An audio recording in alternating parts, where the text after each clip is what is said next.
Nós passamos a vida inteira estudando ou lendo algo que não sabemos bem o que é. Como é que você vai definir a poesia? Você percebe, né, a força da poesia na criação de novos mundos, na criação de uma nova linguagem, né? Mas eu costumo também refletir sobre isso e pensar que se a poesia ela é impalpável, a prova do crime de que ela passou ali é o poema, com o corpo do poema, né? Então eu diria que o poema conserva fisicamente uma espécie da cicatriz da poesia que rolou por ali. A poesia feriu aquele texto, né? A poesia fendeu o texto, abriu o texto. Aí o poema acolheu. O poema, guiado por esse sopro impalpável da poesia, se materializou. Quando ele se fecha como uma espécie de cicatriz de palavras, o poema é a comprovação da poesia que passou por ali. Passou e vai para outro lugar. Aí se começa uma nova operação, uma nova busca. Vagueia, ondula, incontrolado e belo, um cisne insone em solitário canto. Caminha à margem com a plumagem negra em meio a um bando de pombas atônitas. Encontra um outro de alvacentas plumas, um ser sagrado no Monte Parnaso. E enquanto o branco vai vencendo a bruma, ele naufraga, bêbado de espaço. Em vão indaga o olhar emparedado na vertigem da luz que o sol encerra. Se em torno tudo é treva, tudo é nada, como sonhar azul em outra esfera? Negro cisne sangrando em frente a um poço. Do alto, um Deus cruel cospe em seu rosto. A gente fica sempre em busca de chegar lá, a um ponto em que nós vamos ter conseguido dizer exatamente o que a gente queria, do modo que a gente queria dizer. E nunca conseguimos. Quer dizer, todo poema é uma espécie de aproximação à poesia. É uma versão daquela poesia, com P minúsculo, a qual foi possível chegar. Mas, ao mesmo tempo que a gente, às vezes, se rejubila de ter alcançado aquela pequena poesia naquele poema, a gente sabe que a poesia é maior do que aquilo. E que, portanto, ela nos desafia para que a gente se lance a outra aventura. Mais ou menos como o Drummond diz em O Lutador, né? Lutar com palavras é a luta mais vã, entanto lutamos, mal rompe amanhã. É algo irreprimível, é algo irreversível. Nunca ganharemos, mas não podemos deixar de entrar nesse combate.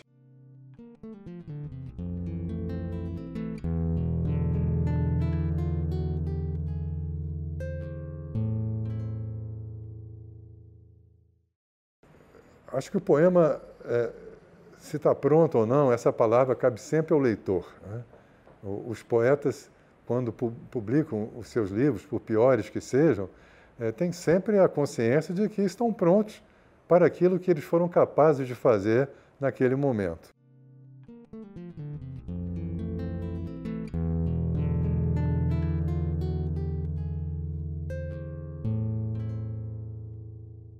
Eu acredito que o poeta ele não tem nenhuma obrigação de ser fiel nem a si mesmo, né? Tem que ser fiel à poesia e, às vezes, a poesia dá sacolejos imensos na escrita da pessoa, na vida da pessoa. E por que ela é obrigada a ficar prisioneira de si, né? É um dado paradoxal. Muitos poetas e escritores lutam a vida inteira para conseguir um estilo e depois se tornam prisioneiros da sua própria liberdade, né? De terem atingido esse estilo e serem obrigados a ficarem como cópias próprias, cópias de si. Todas as palavras são pretas, todos os gatos são tardos, todos os sonhos são póstumos, todos os barcos são gélidos. À noite são os passos todos trôpegos, os músculos são sôfregos e as máscaras anêmicas. Todos pálidos os versos, todos os medos são pânicos, todas as frutas são pêssegos e são pássaros todos os planos. Todos os ritmos são lúbricos, são tônicos todos os gritos, todos os gozos são santos. A poesia, ela é um exercício sucessivo de desaprendizagens, né? Você aprende agora para desaprender. Quer dizer, repare que, quando eu falo desaprender, eu não falo esquecer, né? Porque você esquece, você volta a estaca zero. Quer dizer, quando você desaprende, é que você sabe fazer alguma coisa, desmonta aquela coisa, desaprende aquela coisa, mas já dá um passo para frente, mas sem esquecer que você tinha sabido fazer daquela maneira. Quer dizer, o desaprendizado, ele guarda a memória do aprendizado, né? Um aprendizado que foi desfeito. Enquanto o esquecimento ou a ignorância simples não leva a nada, né? Você está repetindo ou fazendo esquemas que já foram feitos por outros poetas ou por você mesmo, até sem querer. Então, eu disse isso porque eu estudei muito e leio muito poesia, né, com o dado da fruição do leitor, de aprender a ampliar o meu universo como leitor ou ouvinte, né, como apreciador de técnicas novas que eu localizo nesses poetas, mas exatamente para não fazer aquilo, né, porque há sempre o perigo do especialista de conhecer tanto um poeta que acaba se tornando um subproduto desse poeta. Você faz poemas à moda de, e eu estudo para fazer diferente de, né? Mas para você fazer diferente, tem que saber muito bem como é que o outro faz. Eugênia sobe a cena e então recita cachoeiras de paixão pelo poeta. Enquanto em águas frias de loucura, esmalha ao mesmo tempo alvo e seta. Paraguaçu nadando se despede da terra onde Iracema se perdeu. Traídas todas elas. São mulheres, milhares de Marílias sem Dirceu. Passam, bordam na beira do improvável. Clarice aguarda a luz inabordável. Madalena combate a morte imensa infiltrada em seu sonho de jardim. Guerreiras no desejo e desavença, multiplicadamente de Adorim.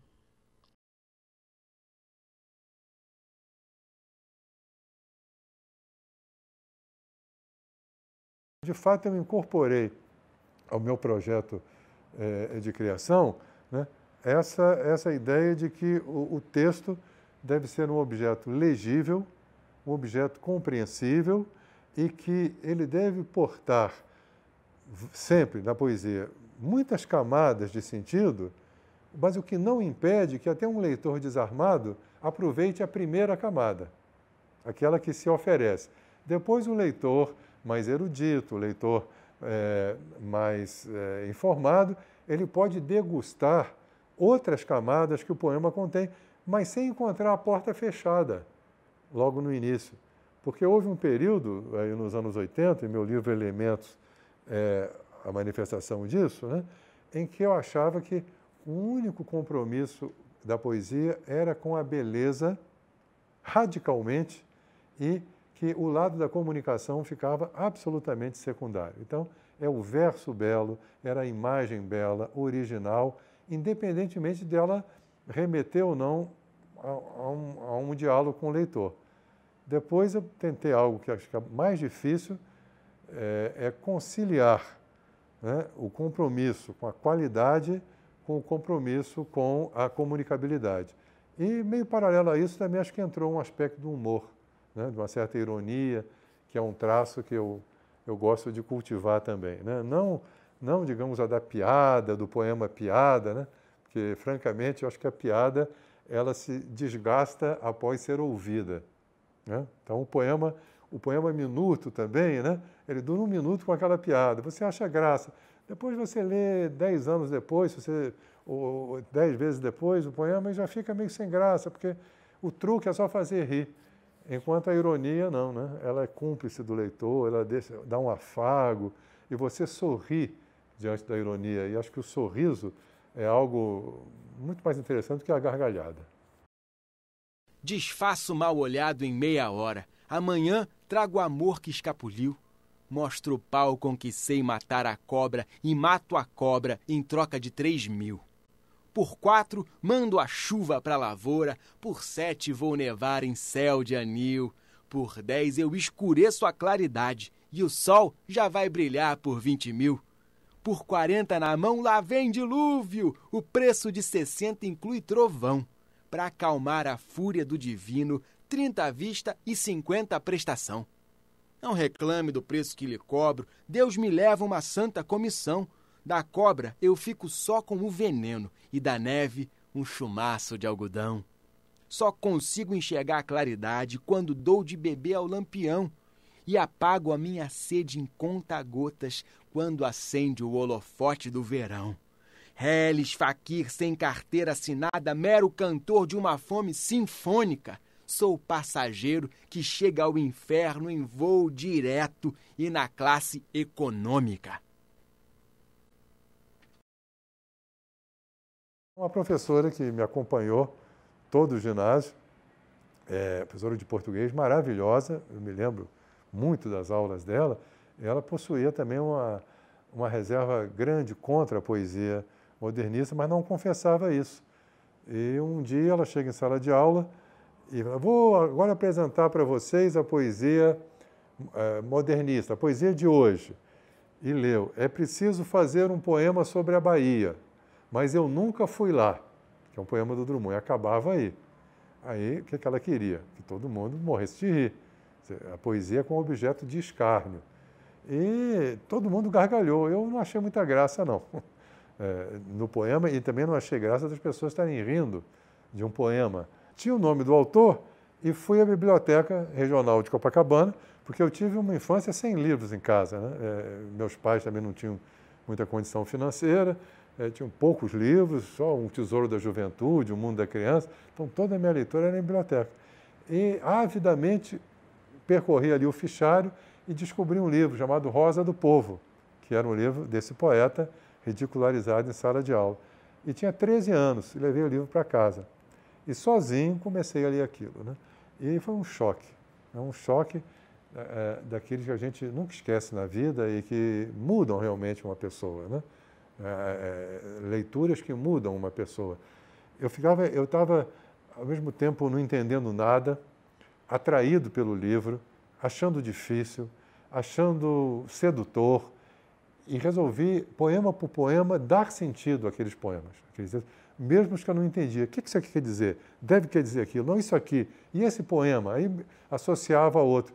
E foi assim, uma experiência única. Eu me lembro da maravilha que foi para mim descobrir esse livro contra vento, contra a maré, contra a minha turma, contra a professora. E a partir daí eu quis ler outro, e eu localizo na minha vida 2 experiências de enorme impacto estético e existencial. Uma foi essa, com a poesia de Drummond e A Rosa do Povo. E para não dizer que eu não gosto da ficção, né, outra foi, um pouco mais tarde, eu estava no pré-vestibular, também por conta própria, eu li O Grande Sertão Veredas, né, com um grau de maravilhamento, de encantamento, de alumbramento inexcedível. É um livro de 560 páginas e eu me recordo da tristeza que eu estava vivendo quando eu estava começando a chegar ao fim. E de propósito, eu li um pouco mais devagar, porque eu não queria que aquela travessia tivesse término, né? Revejo a luz gelada de manhãs perdidas e os sonhos que mandei para o endereço errado. Tanto azul me nauseia e nada se dissipa em meio ao mangue seco onde estanquei meu barco. Muitas sombras debatem-se à beira do quarto. Fantasmas dos lençóis da noite estreita e aflita esgueiram seus anzóis no meu silêncio farto, de saber que eles são a única visita. Imóveis no sofá me contemplam ferozes e cravam com desdém as garras da rapina. Espanto o pó e a dor que descem dessas vozes, rolando sem parar pela memória acima. O espelho só me ensina a ruína do desejo. Sei que é meu esse olhar, em que não mais me vejo.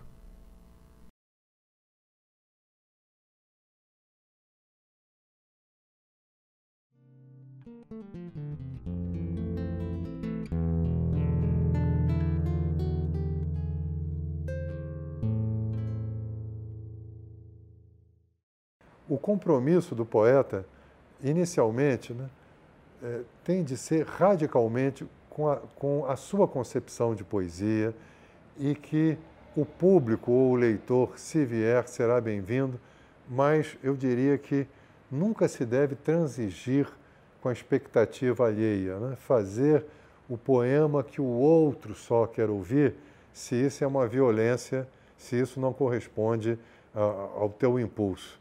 Então, eu acho que a poesia, como eu falei aqui, é a forma mais intensa de linguagem e essa intensidade ela pode ser expressa em diferentes modalidades, em diferentes formas, em diferentes ritmos. E eu diria também para o novo poeta, o candidato a poeta, não acredite em deuses, não acredite em escolas, não acredite em líderes que queiram mostrar onde está a poesia. Porque vão mostrar que está ali, ela está dentro de você. Quer dizer, o único lugar em que a poesia pode morar é o lugar onde ninguém enxerga, que é a sua interioridade. Então, a partir de você tratar bem essa interioridade e, ao mesmo tempo, associá-la a muita leitura, porque o escritor ele se faz a partir também da escuta dos outros, né? Num poema eu digo, e algo que eu provisoriamente acredito ainda, né, é que uma escrita é uma escuta feita à voz. Quer dizer, quando você escreve, você não está dizendo, você está, por incrível que pareça, escrever é uma forma de ouvir, não de falar também, né? Porque quando você escreve, você está falando, mas falando aquilo que você ouviu e você reprocessou nessa voz que, quanto possível, deve ser sua. Então, sempre é isso, é melhor a gente errar com a voz própria do que acertar com a voz do outro, aderir a um receituário e sermos apenas bonecos de ventríloco de uma voz alheia. Que secura! Que secura!